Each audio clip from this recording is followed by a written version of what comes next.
Hello, and welcome to the story of Kang Hyen, who had no damn clue what it even meant to die, and his broken-ass cheat skill. This dude became Earth's most infamous hunter, rocking that immortal body. A straight-up human disaster. Nah, scratch that. He's the guy who's gonna body bag the disasters threatening humanity. And he's back at it again, solo rezzing like a damn boss today. Remember to smash that like, share with the squad, and hit that subscribe button for more wild action. Let's go. The moment our boy feels that strange sensation crawl up his hand, he realizes the monster's weak point is its ass. It's not a critical weakness, but he pierces it anyway. The monster screams, and he tosses it aside, figuring its mouth won't be that strong either. He strikes its face immediately, while the guy behind Kang notices his talent and wonders if he's an independent. Kang sees a yellow screen pop up and gets serious. The system tells him he can't check any information due to the tutorial. Frustrated, he accepts it, not knowing what it is. He complains about not being able to use his inventory, and the guy behind him approaches. Kang expects to share the loot, but decides to run since the guy only helped in the fight. He makes excuses and bolts, while the guy tries to stop him. Realizing Kang left, the guy removes his mask, wondering who he is. A few hours later, after the monster is defeated, Kang meets up with his sister, and they get home by nightfall. Ayan notices he didn't close the door earlier and calls him immature. They clean up before eating. During dinner, she spots something on her phone. It's a video of him fighting the monster. Kang reads the compliments with a smug grin while Ayan watches. He realizes his villainous face is being talked about, and as he heads to bed, he asks her to turn off the lights. Ayan acts like a bitch, but turns the lights off because he worked hard. She tells him not to scream like a whiny bitch in the morning, since she's exhausted too. He promises to buy her a beer tomorrow and let her hear about how cool he is. She doesn't expect much but wishes him luck. Before sleeping, Kang reflects on the strong guy from earlier and wonders how many stages he cleared. He knows he would have failed if he were ordinary, but he's determined to clear stage 8. He also recalls the succubus he met yesterday. She killed him, but his horny ass is still excited to see her again. He wakes up thinking about the succubus, but punches an ugly goblin as soon as he opens his eyes. The system informs him he must defeat the cave goblin horde. It also mentions their excellent hearing. He wonders why but finds himself surrounded by goblins and starts complaining about the tutorial change. Elsewhere, a man in an office defeats everyone. An injured guy asks how they lost to someone who hasn't even joined the tutorial. The yellow-haired guy explains that even if they're stronger, they don't know how to fight. He recalls seeing the video of Kang fighting the goblin and gets excited by the talent. The tutorial for Stage 5 begins, and the system notifies him that he needs to defeat a monster that hides in crowds and eats humans. He gets a tip and realizes he's dealing with a doppelganger, similar to the succubus from Stage 1. Using his wisdom skill, he takes a deep breath and suddenly starts screaming, grabbing everyone's attention. He makes it clear that any bastard that moves is the culprit from now on. The dream ends, and he recalls how in Mafia, the loudest person dies first. He's never won a game of Mafia. Annoyed, he decides to eat something first. He's been making the same mistake for over a month and a half, and he tells his sister, Ayan, that this is why he's born smarter while sporting a completely new nerd look. She calls it bullshit, having just gotten off work. Ayan questions what he's showing her, and he tells her it's day 53, and he's died on the 5th round 53 times. He realizes he needs to do something different. Even though the stage says to use wisdom, he's failed every time. She teases her stupid brother and jokes he should get a brain transplant. Then, a realization hits her. She tells him to soundproof the walls instead of buying some dumb suit, as their neighbors installed a subwoofer downstairs. Re-entering Stage 5, he wonders what kind of shit mission he'll face this time. He reads the system's instructions just as the spider monster screams. Knowing he has to kill it, he charges. The spider sprays a weird liquid, poisoning his hand. Without hesitation, he cuts his own hand off and slides under the monster's legs, slicing through it easily. He skips the system's tip, not caring about the monster's weakness. He realizes he's been jumping in headfirst all along instead of finding the key to the problem. The system congratulates him for clearing stage 5, and he receives the Titan's strength as a reward. Smiling menacingly, he thinks people use their brains because their bodies aren't capable enough. With his new power, he can now enhance his muscles with mana. The system shows him his stats. In a classroom, Minsu's friend teases him, but he looks tired from the tutorial after turning 18. His friend asks how the first stage was, and Minsu says it's exactly as rumored. Minsu thinks there are no real tips after stage 5, and his friend says those who clear stage 4 are top 1% and probably keep all the good info to themselves. They see someone posted about clearing stages 7 and 8, but his friend calls it fake. They read the stupid advice and figured it was written by some retard.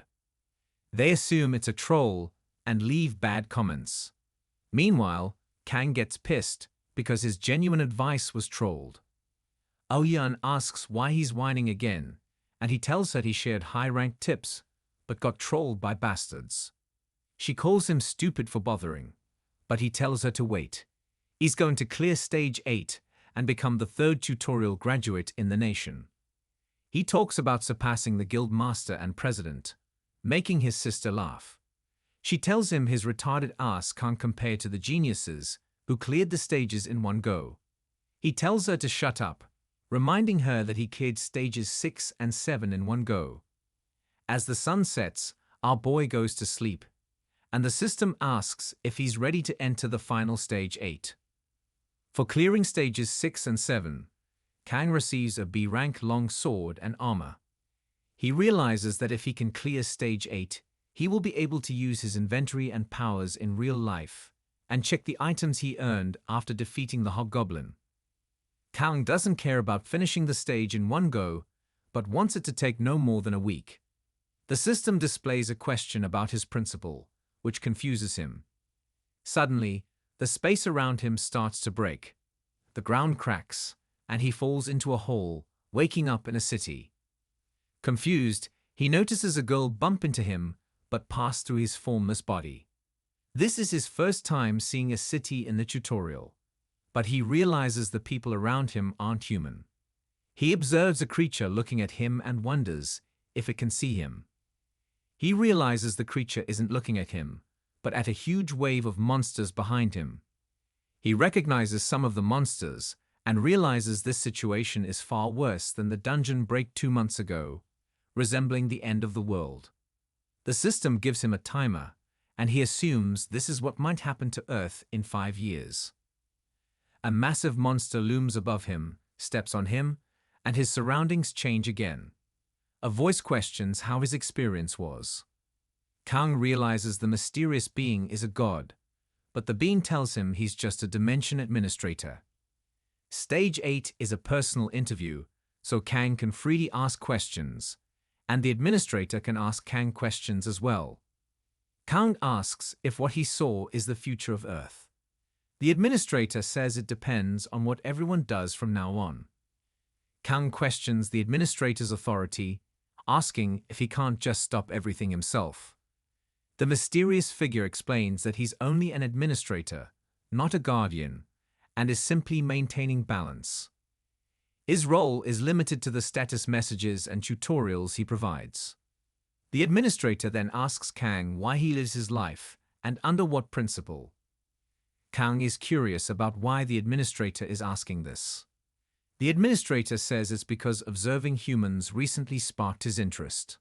Kang smiles, realizing he hasn't thought about this much, making him silent. He explains that no one thinks about such things. Everyone is trying to survive and find small happiness while enduring each day. The administrator asks if Kang wants to protect someone. Determined, Kang replies that he's trying to protect his family. The The administrator questions if Kang wants to become a hero, but Kang says after dying a few times, he doesn't want such a cool but exhausting job. The administrator calls him a dunce, but admits he's a fan of Kang, having enjoyed watching him. Kang realizes the administrator is a sadist and tries to ask about Stage 5, but their time runs out. The administrator leaves, informing Kang of many more ordeals he will face and expresses a desire to see him become the hero who saves the Earth. Kang realizes he's the one who created Stage 5 and starts hating on the administrator, who is looking forward to seeing him. Kang finishes the tutorial and acquires the title of tutorial graduate. He wakes up screaming like a bitch, but realizes his sister stuffed a sock in his mouth, knowing he'd start yelling. She watches his face and sees he failed again, asking how long it'll take him this time. He smirks and opens his status window, boasting, but she just tells him to earn some money, mentioning she made a special breakfast.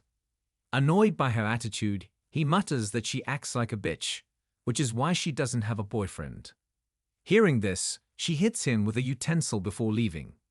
After she's gone, he keeps staring at his status window, realizing the title he got isn't that impressive, since he can't use 2 titles at once.